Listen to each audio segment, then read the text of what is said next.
Ars concionandi. Entonces, Francisco de Asís, cuando se desnuda, habla y actúa. ¿Qué hizo Francisco? Se fue quitando su ropa y le fue diciendo al papá al mismo tiempo: de ahora en adelante tú no eres mi padre, de ahora en adelante mi padre es el Padre que está en los cielos, y comenzó a orar con la oración del Padre Nuestro. Actuaba y hablaba. Entonces, desde ese punto de vista, esa desnudez del cuerpo en Francisco de Asís es una desnudez también que hay que verla casi desde el teatro, como algo teatral, como algo que hace parte precisamente de esa costumbre y de esa cultura en el momento.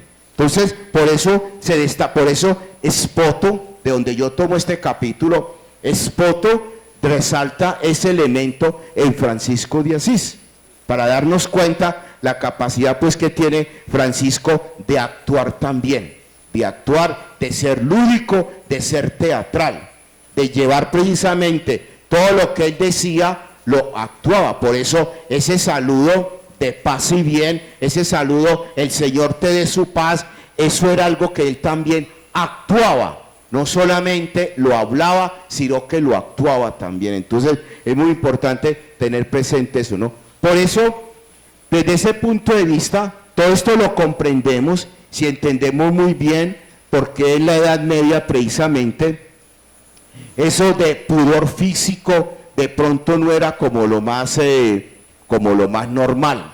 Como les decía ahora, todas las personas que utilizaban mayor ropaje eran precisamente las personas que vivían en las grandes cortes, los grandes cortesanos. Por eso San Francisco de Asís, invitando a sus hermanos a que precisamente sean hombres simples, hombres menores, Francisco de Asís en un pasaje de su vida muestra claramente que el demonio agarra más fácilmente a aquellos que tienen mucha ropa. El demonio agarra más fácilmente a aquellos que tienen mucha ropa. Era una forma de decir: vistan de una forma simple, vistan de una forma tal que si el demonio los va a agarrar, él no sea capaz, porque no tiene de dónde agarrarse. Quienes visten muellemente, quienes visten con todos los trajes grandes y muchos trajes, el diablo tiene más posibilidad de agarrarse de allí. Entonces, por eso él invita también desde allí a que el vestuario sea simple para que el demonio no tenga dónde agarrarnos. Entonces, es importante pues darnos cuenta desde ese punto de vista porque el tema entonces del cuerpo, del pudor, del vestido, todo esto pues hace parte de esta explicación acerca de la desnudez del cuerpo.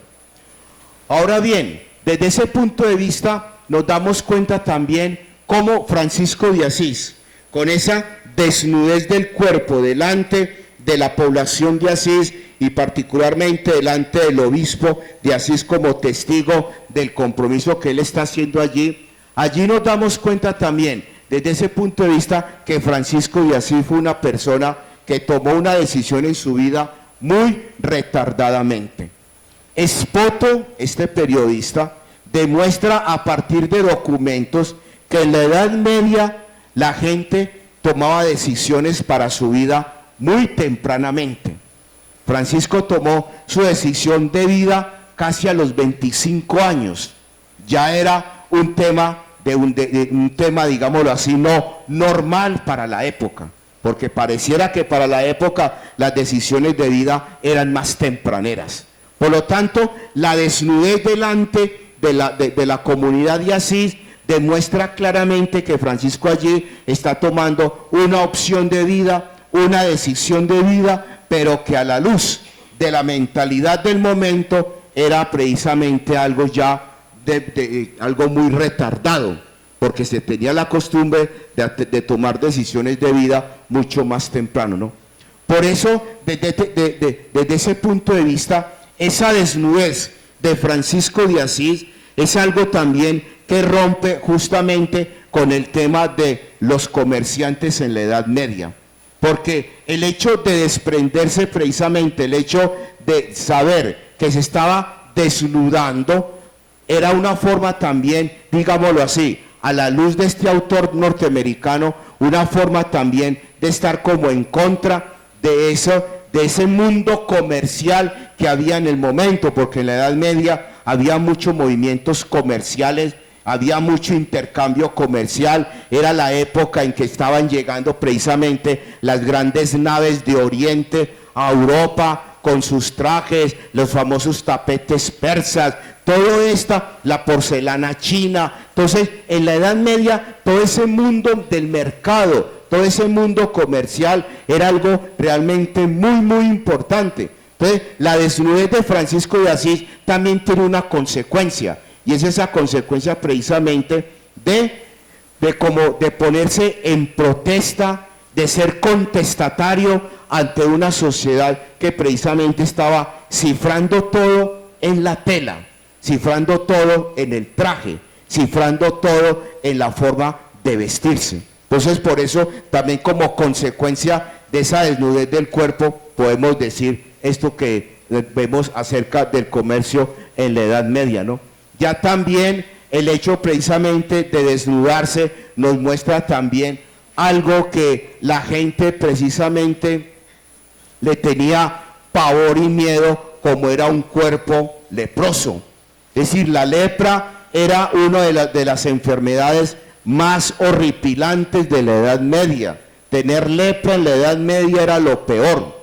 Por eso los leprosos, cuando iban por los caminos, llevaban una campanita aquí, un palo con una campanita, y a medida que iban caminando sonaba la campanita, y claro, la gente salía despavorida porque la lepra era una enfermedad realmente muy, muy mal vista. Entonces, desnudarse es mostrar también un cuerpo que en cierta forma la lepra también deteriora. Es una forma de mostrar desnudamente que ese cuerpo también se puede enfermar, que esa sociedad que le tenía pavor a la enfermedad, que le tenía pavor a la lepra, ese cuerpo desnudo también era una forma contestataria ante esa sociedad de que también ese cuerpo podía deteriorarse, dañarse, enfermarse, degenerarse, destruirse.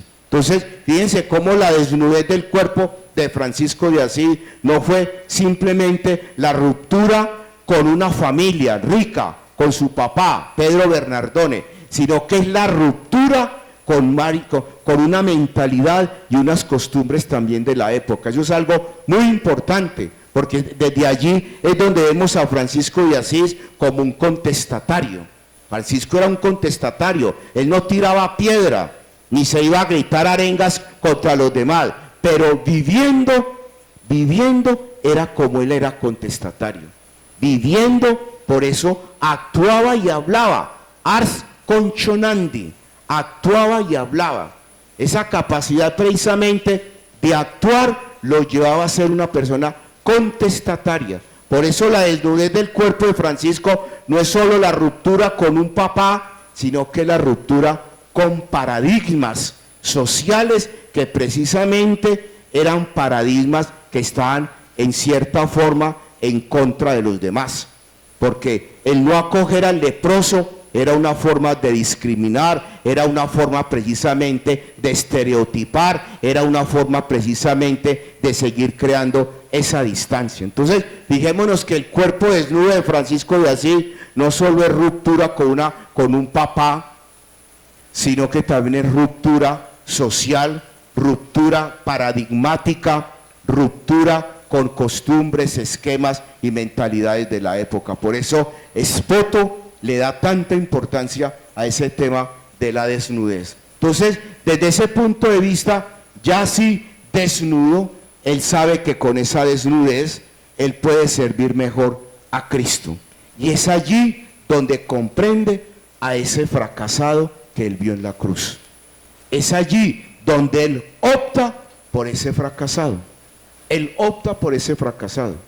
Por eso, cuando en el sueño una voz le pregunta, ¿a quién quiere servir?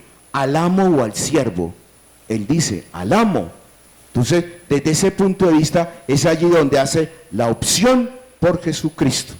por Jesucristo, y un Cristo muy particular, crucificado.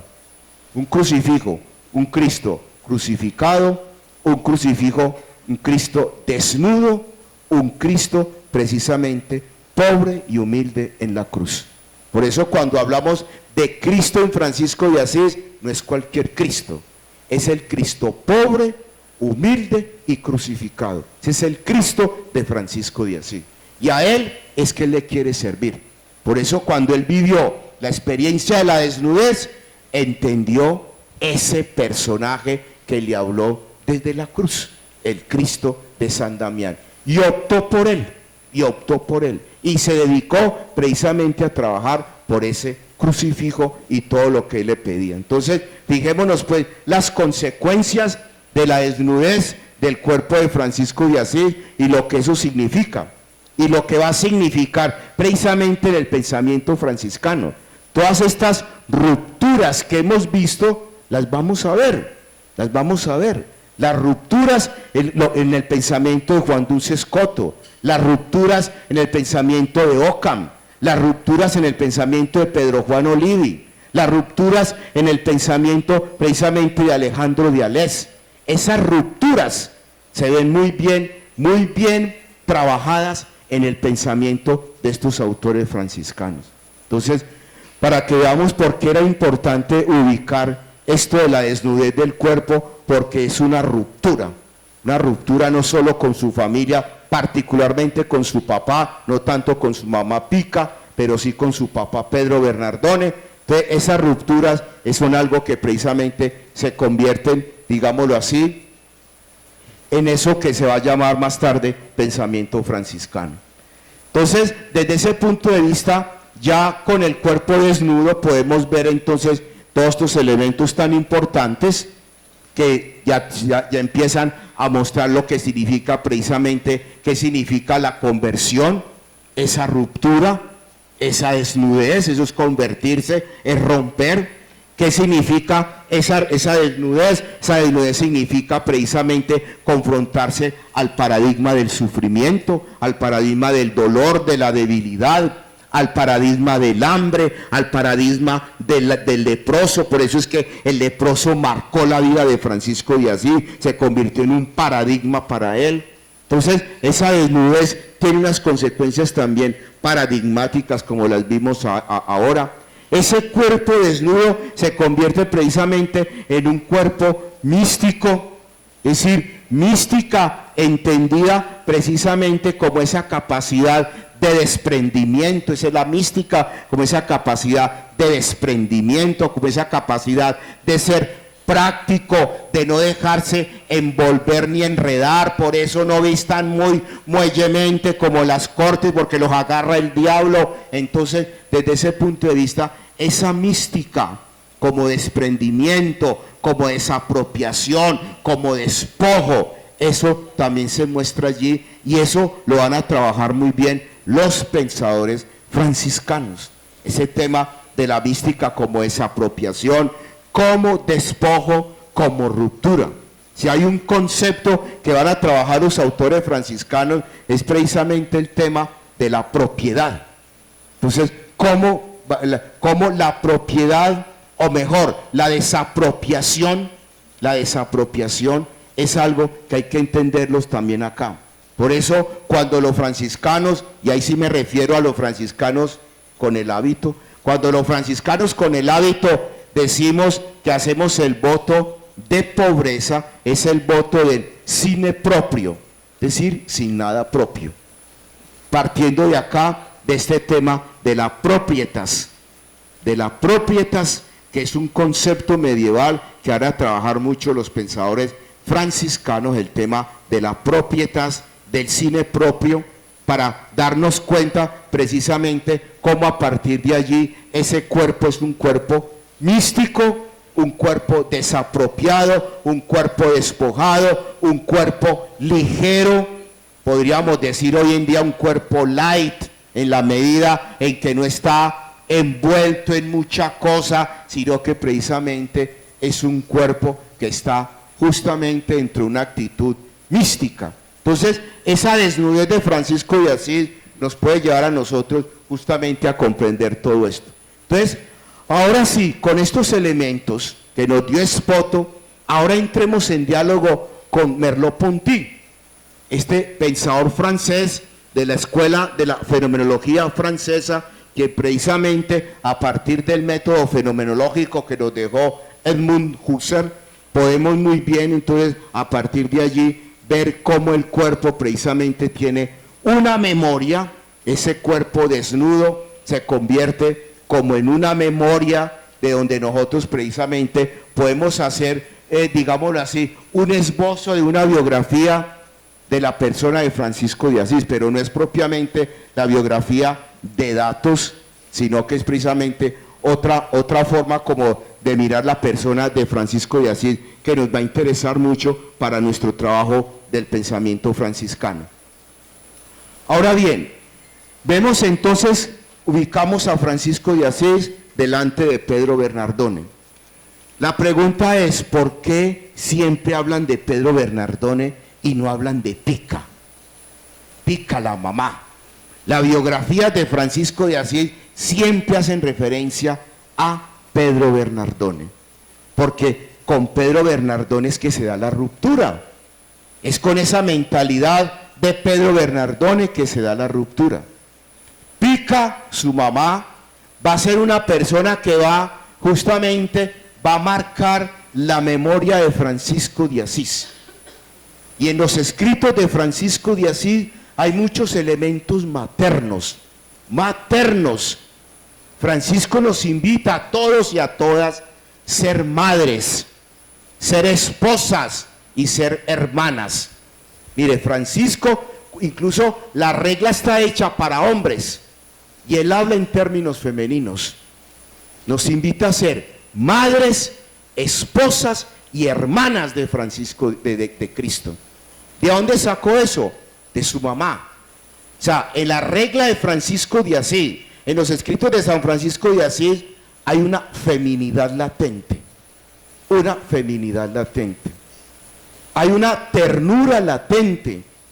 Hay una condición muy especial. Con el papá marca ruptura. Y con la mamá aprende ternura. Con el papá marca ruptura y con su mamá aprende ternura. Y eso se ve en sus escritos. La regla es un texto jurídico, pero está cargado de ternura. Está cargado de ternura. Cuando uno ve que Francisco invita a sus hermanos, la forma como deben de tratar a su hermano enfermo, por ejemplo. La forma como deben de tratar al hermano que se dedica a la contemplación y a la oración, mientras el otro hace de mamá. Mientras el uno está en oración, que el otro haga de mamá. En los eremitorios, cuando hace la regla para los eremitorios. Mientras uno está orando, el otro hace de mamá. Cuando Francisco precisamente invita a sus hermanos a que justamente con ternura, contemplen el pesebre. Es que eso del pesebre no es simplemente un capricho de Francisco, eso tiene un trasfondo de la mamá. Eso es ternura, eso es contemplar el verbo de Dios tiernamente. Entonces fijémonos, con el papá hace ruptura, con la mamá aprende ternura. Entonces es muy importante esos dos elementos, y creo que allí es donde empieza a figurar la memoria. La memoria comienza aquí a trabajar en Francisco de Asís. O sea que si algo marcó la memoria de Francisco fue su mamá. Fue su mamá. Y eso es clave para entender la espiritualidad y el pensamiento franciscanos. La mamá, la imagen materna, la imagen femenina, la imagen de la mujer. Entonces, por eso Francisco, hablando a hombres en la regla, habla en términos femeninos. En muchos pasajes nos coloca como mamás, nos coloca como hermanas, nos coloca como esposas, hablándole a hombres, hablándole a hombres. Entonces, incluso en este momento recuerdo una profesora del Externado de Colombia que está haciendo un trabajo de grado muy interesante, acerca de la Inmaculada Concepción. La Inmaculada Concepción, la Virgen María, ella es, para la orden franciscana, ella es precisamente la madre de la orden franciscana. Y esta mujer, esta profesora, está haciendo un estudio cómo las virtudes femeninas de María de Nazaret es algo que está dentro de la espiritualidad franciscana. Las virtudes de una mujer para un conglomerado masculino. Y ahí hablo de los que llevamos el hábito. Entonces, fíjense, es interesante, la imagen de una mujer propuesta como ejemplo de vida para hombres. Eso es algo interesante. Y los que están, yo sé que aquí hay profesores y profesoras que trabajan la psicología y todo, eso debe ser muy interesante, muy interesante. Y eso puede ir destronando esa mentalidad tan machista que a veces pues encuentran en los curas o encuentran en la iglesia o encuentran en los mismos franciscanos de hábito. Entonces, desde ese punto de vista, fijémonos pues cómo esa imagen materna hizo memoria en Francisco de Asís. Hizo memoria. Es que eso me hace recordar que dentro del pensamiento cristiano son los del pensamiento franciscano los que han venido jalonando el rostro materno de Dios. Entonces esa figura maternal de Dios, un Dios misericordioso, pero que hace también las veces de mamá, aquel que cuida a sus hijos. Y entre ellos ojalá pudiéramos leer un poquito a un señor llamado Tadeo Matura, Ternura y Vigor, y también a uno muy cercano a nosotros, Leonardo Boff, El rostro materno de Dios. Y en fin, hay muchos otros pensadores franciscanos que han venido desarrollando ese acto de la feminidad divina en la cuestión franciscana. Gracias, Nico, por esos aportes.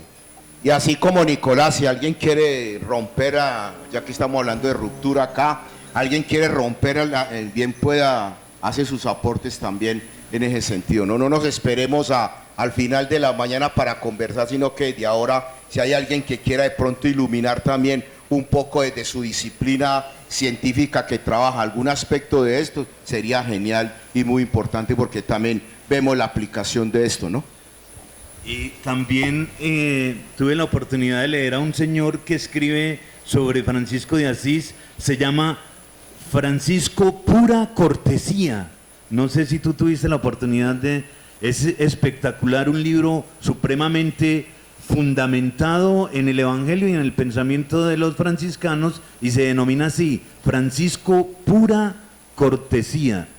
Yo de estas reflexiones estoy escribiendo uno que se va a llamar Francisco de Asís, un man fuera de serie, precisamente pensando en cómo llegarle a nuestros estudiantes. El man está vivo, ¿no? Bueno, muy bien. Bueno, entonces, desde ese punto de vista, la memoria de la mamá comienza pues a marcar la vida de Francisco de Asís. Por eso, desde ese punto de vista, esa imagen del comerciante, esa imagen del caballero, que en Francisco, como cualquier joven de su época, era algo que era muy propio de los muchachos de la época de él, ser caballeros. Ustedes saben que el juramento del caballero era una de las instituciones grandes en la Edad Media, ¿no? Una de las grandes instituciones. Ser miembro, ser el caballero de un ejército, de un rey, era una cosa muy grande. Y los muchachos buscaban eso. Y no solamente por el hecho de que tuvieran su caballo o tuvieran su espada y su escudo y tuvieran el respaldo de un rey, sino que es que el que es caballero tiene también una bella dama. Entonces, no solamente era el hecho de la caballería, era el hecho también de saber que ese caballero también podía tener una bella dama. Por eso, cuando sus compañeros de Francisco le preguntan que si es que él está enamorado, entonces él les empieza a hablar de la dama pobreza, de la dama pobreza. Es decir, él toma la figura de la doncella, del caballero, y la aplica precisamente a su vida, y esa pobreza se convierte en una dama, en una doncella. Entonces, esa memoria de la mamá comienza a hacer mella en Francisco de Asís, un muchacho, primero rico, que el papá quiere que siga los caminos de él como buen comerciante, un muchacho que busca la caballería también, por eso se enroló en un tiempo en ejércitos para luchar contra otras poblaciones